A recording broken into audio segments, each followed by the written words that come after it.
You ask Tiger to solve. This deals with linear equations with one unknown. The final result is x equals 6. Let's solve it step by step. Simplify the expression. Expand the parentheses.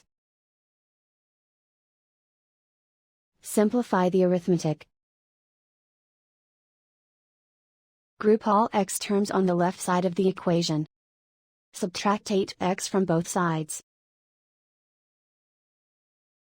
Group like terms.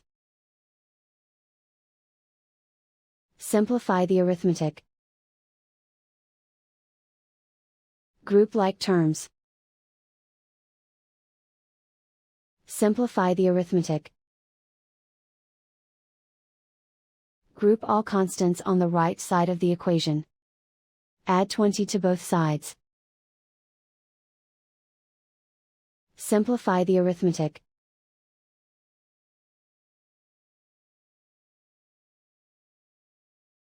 Isolate the x. Divide both sides by 2. Simplify the fraction. Find the greatest common factor of the numerator and denominator. Factor out and cancel the greatest common factor. And so the final result is x equals 6.